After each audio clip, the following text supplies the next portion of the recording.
ಶ್ರೀಗುರುಭ್ಯೋ ನಮಃ. ಓಂ ದುರ್ಗೆ ಸ್ಮೃತಾ ಹರಸಿ ಭೀತಿಮಶೇಷ ಜಂತೋಃ ಸುಸ್ಥೈ ಸ್ಮೃತಾ ಮತಿಮತೀವ ಶುಭಾಂ ದದಾಸಿ. ದಾರಿದ್ರ್ಯ ದುಃಖ ಭಯಹಾರಿಣಿ ಕಾತ್ಮಧನ್ಯಾ ಸರ್ವೋಪಕಾರ ಕರಣಾಯ ಸದಾರ್ಥಚಿತ್ತ. ಹರಿ ಓಂ. ಭಾರತೀ ಕರುಣಾ ಪಾತ್ರಂ ಭಾರತೀ ಪದಭೂಷಣಂ ಭಾರತೀ ಪದಮಾರೂಢಂ ಭಾರತೀ ತೀರ್ಥಮಾಶ್ರಯೇ. ಹರಿ ಓಂ. ಸಂಸ್ಕಾರ ಕಾರ್ಯಕ್ರಮಕ್ಕೆ ತಮ್ಮೆಲ್ಲರಿಗೂ ಹಾರ್ದಿಕ ಸುಸ್ವಾಗತ. ದೀಪದ ಬಗ್ಗೆನೇ ಹೇಳ್ಕೊಂಡು ಬಂದ್ವಿ. ಪ್ರಾಯಶಃ ಇವತ್ತು ನಮ್ಮ ದೀಪದ ಬಗ್ಗೆ ಒಂದಿಷ್ಟು ಮಾತಾಡಿದ ನಂತರ ನಿಮ್ಮೆಲ್ಲರ ಮನೆಗಳಲ್ಲಿ ಸದಾ ಜ್ಯೋತಿ ತುಂಬಿರಲಿ, ಮಂಗಳಮಯವಾದಂತಹ ದೀಪ ತುಂಬಿರಲಿ ಅಂತ ಕೇಳ್ಕೊಳ್ತೀನಿ. ಅದಕ್ಕೆ ಮುಂಚೆ ಸಂಕ್ಷಿಪ್ತವಾಗಿ ನಂದಾದೀಪ ಅಂತಕ್ಕಂಥದ್ದು ಬಹಳ ಪವಿತ್ರತೆಯನ್ನು ಪಡೆದಿರ್ತಕ್ಕಂಥದ್ದು. ಸಾಧ್ಯವಾದರೆ ನಿಮ್ಮೆಲ್ಲರ ಮನೆಗಳಲ್ಲೂ ಕೂಡ ಶುದ್ಧವಾದ ಕಡಲೆಕಾಯಿ ಎಣ್ಣೆ, ಗ್ರೌಂಡ್ನಟ್ ಆಯಿಲ್ ಇಂದ ನಂದಾದೀಪವನ್ನು ಇಡಿ. ನಿಮ್ಮ ಸಾಕಷ್ಟು ಸಮಸ್ಯೆಗಳು ಪರಿಹಾರವಾಗುತ್ತೆ. ನಂದಾದೀಪ ಹ್ಯಾಂಗ್ ಮಾಡೋದಕ್ಕೆ ಸಾಧ್ಯವಾದರೆ ರೂಫಿಂದ ಸೂಕ್ತವಾದಂತಹದ್ದು. ಅದಾಗದೇ ಇದ್ರೆ ಒಂದು ಪೀಠವನ್ನು ಮಾಡಿ ಅದರ ಮೇಲೆ ಸಣ್ಣದೊಂದು ದೀಪ ಇಡಿ. ಪ್ರತಿ ದಿವಸ 2 ಹೊತ್ತು ಅದರ ಬಗ್ಗೆ ಗಮನ ಕೊಟ್ಟು ಅದನ್ನ ರಿಪೇರಿ ಮಾಡ್ತಕ್ಕಂಥದ್ದು. ಏನು ರಿಪೇರಿ? ಪಕ್ಕದಲ್ಲಿ ಇನ್ನೊಂದು ದೀಪ ಹಚ್ಚಿಟ್ಟು ಅದರಲ್ಲಿ ಕಟ್ಟಿರ್ತಕ್ಕಂಥ ಕರಿಯನ್ನ ತೆಗೆದು ಹೊಸದಾಗಿ ದೀಪ ಹಚ್ಚತಕ್ಕಂಥದ್ದು. ನಂದಾದೀಪ ಅಂದರೆ ಅದು ಆರಿ ಹೋಗಬಾರದು ಅಂತಲ್ಲ, ಅದರಿಂದ ಇನ್ನೊಂದು ದೀಪ ಹಚ್ಚಿಟ್ಟಿದ್ದು ತಿರ್ಗಾ ಅದನ್ನೇ ಮತ್ತೆ ಈ ಕಡೆ ಹಚ್ಚತಕ್ಕಂಥದ್ದು. ಈ ದೀಪದಲ್ಲಿ ಇನ್ನೊಂದು ವಿಶೇಷ ಅಂದ್ರೆ ದೀಪದಿಂದ ದೀಪಕ್ಕೆ ದೀಪ ಅಂಟಿಸ್ತಕ್ಕಂಥ ಪದ್ಧತಿ ಬಹಳ ನಿಷಿದ್ಧ. ಅದಕ್ಕೆ ನೀವು ಬೇರೆದೇ ಆದ ವಸ್ತುವನ್ನು ಉಪಯೋಗಿಸಬೇಕು. ಊದಿನ ಬತ್ತಿನೋ ಬೆಂಕಿ ಕಡ್ಡಿನೋ ಏನಾದ್ರೂ ಕೂಡ. ಅದಲ್ಲದೇನೆ ಒಂದು ಉರಿತಾ ಇರತಕ್ಕಂಥ ದೀಪದಿಂದ ನಾವು ಈ ಇರತಕ್ಕಂಥ ದೀಪನ ಅದಕ್ಕೆ ತಾಗಿಸ್ಬಿಟ್ಟು ಹಚ್ಚತಕ್ಕಂಥದ್ದು ಅದು ಅಶಾಸ್ತ್ರೀಯವಾದಂತಹದ್ದು, ಅದು ಶುಭ ತರುವಂತಹದ್ದಲ್ಲ.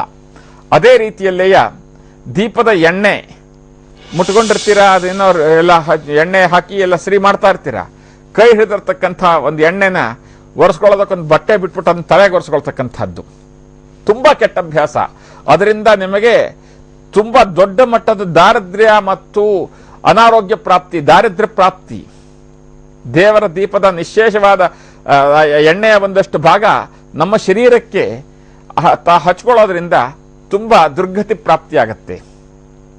ಆ ದುರ್ಗತಿಗೆ ಅವಕಾಶ ಕೊಡಬಾರದು. ಇನ್ನು ಇದಿಷ್ಟರ ಹೊರತಾಗಿಯೂ ಕೂಡ ತಾವು ಹೊರ ಭಾಗಗಳಲ್ಲಿ, ಮನೆಯ ಹೊರ ಭಾಗದಲ್ಲಿ 8 ದಿಕ್ಕಿಗೂ ದೀಪ ಹಚ್ಚತಕ್ಕಂತಹ ಒಂದು ಪದ್ಧತಿ ಕಾರ್ತಿಕ್ ಮಾಸದಲ್ಲಿ ಬಹಳ ಶುಭವಾದಂತಹದ್ದು. ಇನ್ನು ನೆಲ್ಲಿಕಾಯಿಯ ದೀಪವನ್ನು ಹಚ್ಚಿ 21 ನೆಲ್ಲಿಕಾಯಿ ಧಾತ್ರಿ ದೀಪ ಅಂತ, 21 ಧಾತ್ರಿ ದೀಪದಾನ ಅಂತ. ಅದಕ್ಕೆ ನೆಲ್ಲಿಕಾಯಿನಲ್ಲಿ ದೀಪವನ್ನು ಹಚ್ಚಿ ದಾನ ಕೊಡ್ತಕ್ಕಂಥದ್ದು ಕೂಡ ಗ್ರಹಚಾರ ಪರಿಹಾರದ ಒಂದು ಸಂಪ್ರದಾಯ.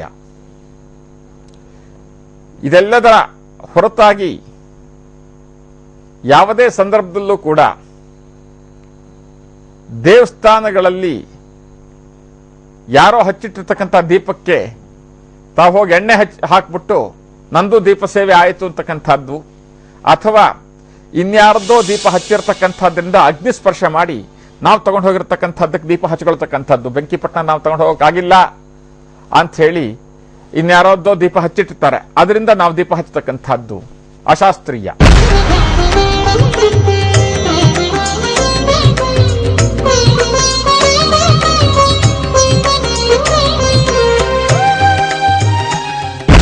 ಹಾಗೆ ನೀವು ಅವರಿಂದ ಅಗ್ನಿಯನ್ನು ಪಡೆದಾಗ ನೀವು ದೀಪ ಹಚ್ಚಿರ್ತಕ್ಕಂಥ ಮಹತ್ವ ಬರೋದಿಲ್ಲ. ಬೆಂಕಿಪಟ್ಟಣ ನಿಮ್ಮದೇ ಆಗಿರಬೇಕು, ದೀಪವು ನಿಮ್ಮದೇ ಆಗಿರಬೇಕು.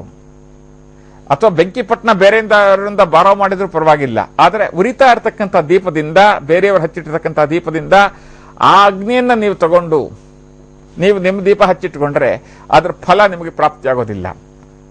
ಫಲ ಅತ್ಯವಶ್ಯಕ.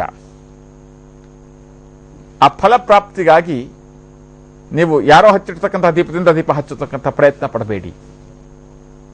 ಮತ್ತೆ ಅಲ್ಲೂ ಕೂಡ ನೀವಲ್ಲಿ ದೀಪ ಹಚ್ಚಿದ ನಂತರ ಏನು ಪ್ರದಕ್ಷಿಣೆ ಬರ್ತೀರಾ ಆ ಸಮಯದಲ್ಲಿ ನಿಮ್ಮ ಪ್ರದಕ್ಷಿಣೆಯಿಂದ ಅಲ್ಲಿರ್ತಕ್ಕಂತಹ ಯಾವುದೇ ದೀಪವೂ ಕೂಡ ಆರಬಾರದು. ಅದು ಬಹಳ ಮುಖ್ಯ. ಮತ್ತು ಈ ದೀಪದಿಂದ, ದೇವರ ಮನೆಯಲ್ಲಿ ಹಚ್ಚಿಟ್ಟಿರ್ತಕ್ಕಂಥ ದೀಪದಿಂದ ಬೆಂಕಿಯನ್ನು ತಗೊಂಡು ಹೋಗಿ ಒಲೆ ಹಚ್ಚತಕ್ಕಂಥದ್ದು, ಅಡುಗೆ ಮನೆ ಒಲೆನೋ ಅಥವಾ ಇನ್ಯಾವುದೋ ನೀರು ಕಾಯಿಸ್ತಕ್ಕಂಥ ಒಲೆನೋ ಹಚ್ಚತಕ್ಕಂಥದ್ದು ತುಂಬ ಕೆಟ್ಟ ಪದ್ಧತಿ ಮತ್ತು ಸಂಪ್ರದಾಯ. ಅದು ನಿಮ್ಮ ಎಲ್ಲ ಭಾಗ್ಯವನ್ನು ಕೂಡ ನಾಶ ಮಾಡುತ್ತೆ. ಅದೇ ಥರದಲ್ಲೇನೆ ಅಡುಗೆ ಮನೆಯಿಂದ ಇರತಕ್ಕಂಥ ಅಥವಾ ಬಚ್ಚಲ ಮನೆಯಲ್ಲಿ ನೀರು ಒಲೆಯಿಂದಲೋ ಬೆಂಕಿಯನ್ನು ತಂದುಬಿಟ್ಟು ದೇವ್ರ ಮನೆ ದೀಪ ಹಚ್ಚತಕ್ಕಂಥದ್ದು ಕೂಡ ಬೆಂಕಿಗೆ ದೋಷ ಇಲ್ಲ, ನೀರಿಗೆ ದೋಷ ಇಲ್ಲ ಅಂತ ಕೆಲವರು ಈ ಒಂದು ಪದ್ಧತಿ ಮಾಡ್ಕೊಳ್ತಾರೆ. ಇದೆರಡೂ ಕೂಡ ನಿಷಿದ್ಧವಾದಂತಹದ್ದು. ಅಡುಗೆ ಮನೆಯ ಬೆಂಕಿ ಆದರೂ ಕೂಡ ಹೋಮ ಹವನಾದಿಗಳಿಗೆ ದೀಪ ಹಚ್ಚೋದಕ್ಕೆ ಉಪಯೋಗಿಸ್ತಕ್ಕಂಥದ್ದು ಶಾಸ್ತ್ರ ವಿರೋಧವಲ್ಲ. ಆದರೆ ಅದರ ಹೊರತಾಗಿ ಬೇರೆ ಕಡೆಯಿಂದ ತಂದಿರತಕ್ಕಂಥ ಬೆಂಕಿ ಆಗಬಾರದು. ಅಗ್ನಿ ಶುದ್ಧಿ ಇರಬೇಕು. ಅಗ್ನಿ ಶುದ್ಧಿ ಅತ್ಯವಶ್ಯಕ. ಅದಕ್ಕಾಗೇನೆ ಯಸ್ಥೆ ಅಗ್ನೆ ತೇಜಸ್ತೇನಾಹಂ ತೇಜಸ್ವಿ ಭೂಯಾಸಂ. ಅಗ್ನಿಗೆ ವಿಶೇಷವಾದಂತಹ ಮಹತ್ವ ಕೊಟ್ಟಂತಹ ಸಂಸ್ಕಾರ ಸಂಸ್ಕೃತಿ ನಮ್ಮದು.